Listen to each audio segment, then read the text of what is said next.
What is going on, everybody? Sully here, and today we are back with another video. And today we are looking at a very special build. This is my most played build ever in Diablo. It is the Demon Hunter Multishot UE build, specifically for Greater Rifts, right? So recently we got some nice changes. We got, for instance, the Captain Crimson set, which gives us a lot of damage reduction with the build needed. So we are now able to go higher than ever with this build, and I'm going to show you how I play it and what kind of skills and gear and everything we use, so we can, farm a lot of really fast greater whiffs, right? So that's pretty much what we're going to be looking at today. Now there's a lot of good tips and tricks in this video, so do make sure to watch the entire video. So go grab a snack or a drink, because you don't want to miss out on these tips. So without further ado, let's go right into the video. Now this is probably my most played build. I'll probably have like 400 or 500 hours in this build alone. The speed greater with build. I played a lot. I love it, right? So we have tried to make it as quick as possible and as strong as possible, right? This is also the build I used as soon as the season started. I just made this build immediately so I can, start farming the power run, the augments and everything. Now in terms of the gear, the most notable differences if you are used to this kind of setup would be the Captain Crimsons and the Squirt Necklace, right? These are the fairly new changes, so if you haven't seen the game in quite a bit, these will be the new changes we're going to be looking at, but we're going to be having an overlook of the entire gear and of course the stats, priority and everything like that. So to start off with, we're looking at the weapon, which is probably one of the most important parts, right? You have the Youngster Curve. There are many factors here that you have to look at when you find a Youngster Curve, right? So for instance, secondary, we want max discipline, right? This is not only for the weapon, but also for the quiver and the chest piece, right? You want 12 or 11 max discipline. And that's because that's how the 6-piece works, right? The more max discipline you have, the greater the multiplier is on your gear, right? You get 350% increased damage for every point of discipline. And that means we want as much as we can have, right? So for instance, on weapon here, we want a high max discipline, 11 or 12, but we're also looking at the secondary, which is the multi-shot attacks 50% faster, and its damage is increased by 150 to 200%. You want this as high as possible. Mine here is only 183, but the rest of the stats are really good, right? So you need to be looking at that especially. As you can see here, my weapon isn't exactly great. It's got decent in secondaries, but some of the things are pretty low, like the resource cost is only 40 when it could be 50. The things the weapon has going for it would be the attack speed roll that we could have. So we have the rolls we need, they're just a bit low. And we do want attack speed, percent damage, and a high resource cost reduction, right? Those are the most important rolls on it. Now in terms of why we want attack speed on it, I'll get into attack speed breakpoints later. But that is a more advanced thing that we'll be looking at later, and we're just going to go into that one specifically because attack speed breakpoints are a massive thing to this build, and we need to understand it to really optimize the build, so we'll be looking at that later. Now for the Deadman's Legacy, as you can see here, my Deadman's Legacy is pretty strong. We have the secondary, which is the plus maximum discipline, and you have the secondary, which increases damage by up to 200%, right? So my Deadman's Legacy here has the max discipline, which is 11. It could be a bit higher, but 11 is fine. But the secondary is plus 200%. And the rest of the stats are decent, right? You have dex, which is fine. Then you have 17% attack speed, you have the crit and the multi-shot. These are the stats you want. Ideally, you would want something else than vitality, like cooldown or resource cost reduction, but it's not a big deal. If you find a Deadman's Legacy like this, like these are the stats you want, but if you find like just higher, that would be even better, right? Now we are of course using the 6-piece UE for all the multipliers and damage reduction and everything, and you probably know all about the build. I'm not going to go into specifics on how the set works, you probably know that already, but just like max discipline, it gives a lot of damage, right? Okay, so one of the most important pieces on the gear as well would be the hands. You would ideally want quad factor gloves like this, where you have attack speed, cooldown, and crit, right? But these are very difficult to find, especially as ancient. But if you could find a trifecta with crit cooldown or crit attack speed, that would also be fine, right? Now for the shoulders, you want something like dex, fit, always cooldown, or you want dex, fit, resource cost reduction, cooldown, There are quite a few different things you can get into it. Just don't get area damage. Like, for the build in general, don't get area damage. Area damage is kind of a dead stat when doing speed, so avoid area damage as much as you can, and just go for the stats like cooldown and resource cost reduction. For the helmet, it's pretty clear. You just want dexterity, crit, and multi-shot. Of course, the chest piece, the most important part here is the secondary. You want the 12 max discipline, and then after that, it's just like dex, vid, always, or hatred regen. Now for your belt and pants, you want the Captain Crimson set. The stats doesn't really matter a whole lot. Just get like dex, vid, percent life, always armor, and like the same thing with the Captain Crimsons. Just get mainly, you know, high dex and some toughness on it. For your boots, doesn't matter a whole lot. Dex, vid, always multi-shot. The multi-shot is definitely the most important part here, so just get that. Your braces are pretty important. You do want a high secondary on your Apps of Clarity, which is your hatred generators reduce your damage taken by 50%. So you want it at as close to 50 as you can, while still getting the fire skills damage increased by 20%, and the crit chance, and then also dex, and then vid or always. Now for range, we are using focus restraint, and you want damage range crit, or attack speed crit. With attack speed, we'll get into that a little bit with the breakpoints and everything, but yeah, these are very strong focus range to have here. Or you want attack speed crit. For necklace, we're using the Scorched necklace, pretty standard. You know, while not taking damage, our damage increased by 100%.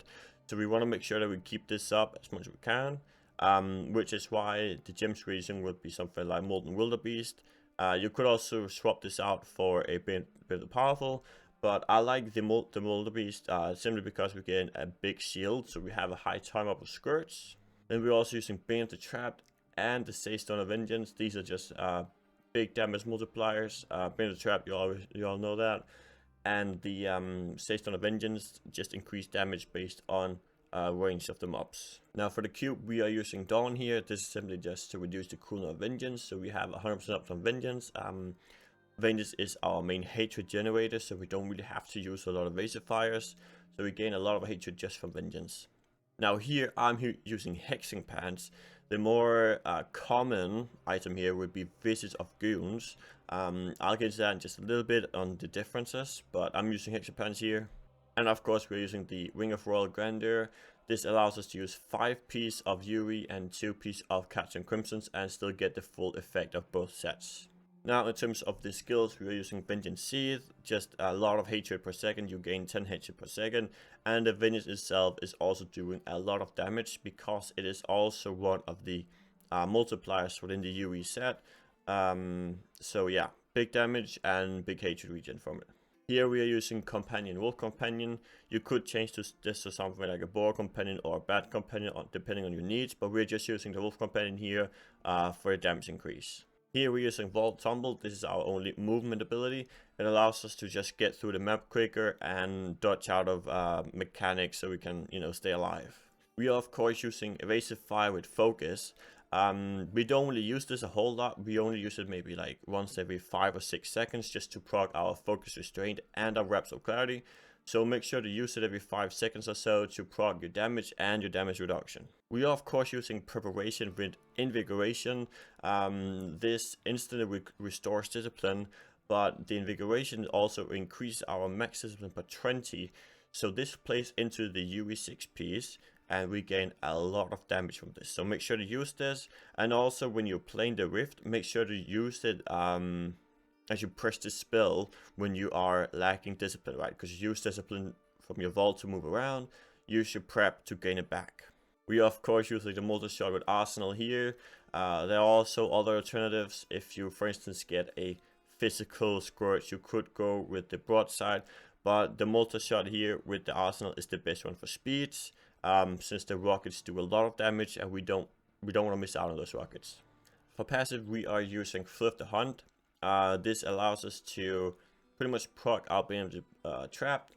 Enemies hit by your hatred spenders are slowed by 80%. So it is a massive slow, which means that our Bane of the Trap works and we then get the multiplier from it. I'm here using Tactical Advantage.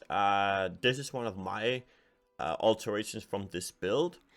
The more common one would be called the Weak here, which increases damage by 20% against slow chilled enemies.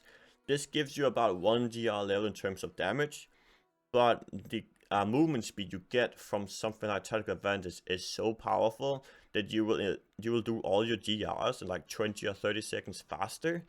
So in my opinion, it is definitely worth it using this over Call the Week.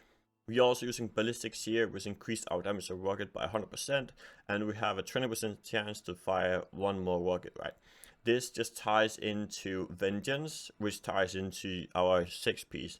So this is a big damage, and it also snipes elite really quickly, and it flies away from you, right? So it snipes things that you aren't even trying to shoot. So it's very strong. Make sure to get ballistics. We are using the ambush here. You deal 40% increased damage to enemies above 75%. This is kind of mandatory. This plays into Deadman's Legacy. As you probably know with Deadman's Legacy, Multishot hits enemies below 60% health twice, and its damage increased by 20%, right? So we need to hit the enemies to the point where they are below 60%. Because after they are below 60%, that's when you start hitting twice, so we're actually doing double damage, right? So the longer it takes before that happens, the worse it's gonna be. So something like ambush really helps us getting below that threshold. So our Deadman's Legacy procs twice, and we do a lot of damage. Now this is my variation of the build. Some of the more common variations would be swapping your hexing pants to, for instance, a Vicious of Goons to get a high damage reduction, because the Vengeance thing gains the effect of the Dark Heart Rune, which is a 50% damage reduction. But for me, it's not worth it. I am very used to this build, and Hexing Pants does do quite a few things if you have a look at it, right? So our resource generation and damage increased by 25% while moving, but then also decreased by 20 to 25% while standing still. What does this mean, right? This means that while we are moving, we generate more resource from our Vengeance, and we also deal 25% increased damage. So how do we play with this? We need to be doing a thing called Stutter stepping. Now I want to show you a few things about the whole Stutter stepping, and you need to learn some of these things, because Stutter stepping will help you no matter what you play, like what kind of playstyle, if you have Hexing Pants or not. You need to learn how to stutter step, so we're going to be going over that now in terms of how to do it and what benefits it has. So to start off with, you can see I have Hexing Pants in my cube here, and this alters my damage a lot, right? So when I stand still, I have 20% decreased damage, you can see here, and when I move, I have 25% increased, right? So you can see my sheet damage changing from 3.5 to 5.5, right? So we want to make sure that we have the 5.5 constantly. When we're trying to damage things, we need to have the 5.5, right? So we can't stand still and shoot, because then it goes down.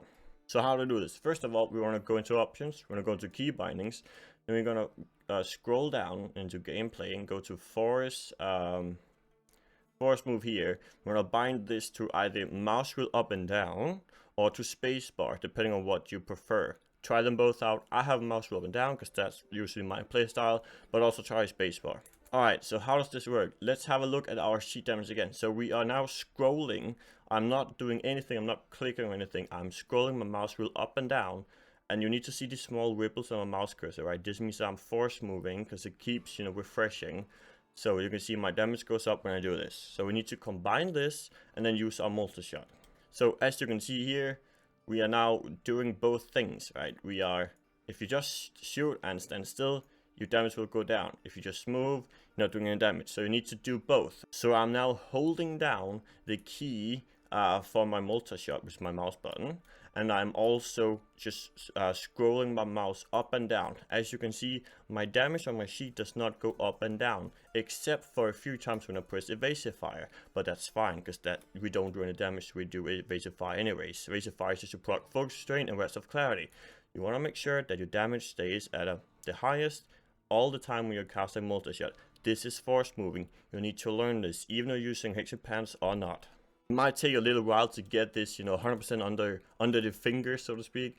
But it is very important to learn this, simply because it helps you go through the rift faster. And also, if you are going to be using Hexing Pants, which I would recommend, then you will gain a big advantage over others who don't. And of course, as I showed before, a more Standard variation would be having Call the Weak here and a Visit of Goons here. This is a higher damage and high damage reduction build, but lower movement all around. So this is more standard for the newer player, right? But once you get experienced with your Demon Hunter and you know how things work and you know how Stutter stepping works, you want to have it like this, right? You want to have tactical advantage and you want to have Hicks and Pants. You should always have tactical advantage. You don't have Call the Weak, and the Hicks and Pants depends on your experience with the build, but definitely try it out for yourself. Now, in terms of the attack speed breakpoints I mentioned before, they are very crucial to know about, right? So, for instance, if you have 7% attack speed on your weapon, you want to look at this column here. I will link this in the description down below.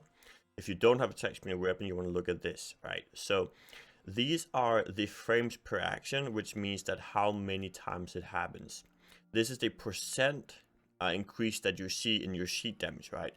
So all you want to do is look at these numbers. So for instance, let's say you have 27% increased attack speed, right? That means you have to get to 33 before you get the next one.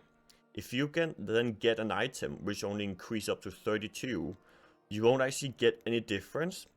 Even though the sheet damage will be higher, that won't actually take effect. That's simply because that's how the Diablo numbers work. You need to hit the next breakpoint before you actually gain the damage and you then gain the attack speed from it. So for instance here, from 41 to 49, as you can see, that is an 8% increase, which means that you won't get enough even from one item. You would need 2 items with attack speed rolls on it before you actually hit the next breakpoint. So if I went from 41 to 48, that wouldn't actually do anything for me, and I would have a wasted stat on my gear. So make sure to look at your attack speed and then recognize if you want a new item, right? That ties into what I was looking at before in terms of your rings. For instance, if I got a 6% attack speed roll here, that wouldn't be enough. I would need a 7% roll before I actually got the next breakpoint, right? So you need to be looking at those numbers if you want to really min-max it. Another thing you can look at in the D3 planner in terms of your breakpoints is hover over your breakpoint, and then you can see how many frames you are on. So for me, it says, for instance, next breakpoint, I need 6.2% increased attack speed, and that would give me 5% damage, which means that if I got a wing, let's say I got a wing here with only 6% attack speed and crit, that wouldn't actually do anything for me at all. I would need a full 7 before I get the next breakpoint threshold, right? Now I hope that wasn't too confusing. If you have any questions about the attack speed, make sure to hit that in comment down below so I can help you. You can link at your D3 planner and I can help you in terms of if an item is gonna help you or not. The playstyle of the build is pretty simple, depending on if you're using your Hicks and Pants or not, but what you want to do is mostly just tumble through the rift and make sure to use your evasive fire with 5 to 6 seconds to keep up your focus restraint and your reps of clarity. And then you just pretty much just use your multi-shot to kill everything, and then use your prep when you are starting to lose your discipline from your vault, right? And pretty much just use your vengeance and will company on cooldown. Make sure you have enough cooldown for vengeance, 100% uptime, of course. This variation here with the Stutter stepping is quite different since we are using Hicks and Pants, but definitely try it out. I wouldn't recommend trying Hicks and Pants at first, but try and learn the playstyle of Stutter stepping while using Visage, and then swap later once you figured out how it works. And that is about it for me today. I hope you enjoyed the guide. Make sure to hit that like button and subscribe if you enjoyed the content. Thank you so much for watching, and I'll see you in the next one. Peace out, folks.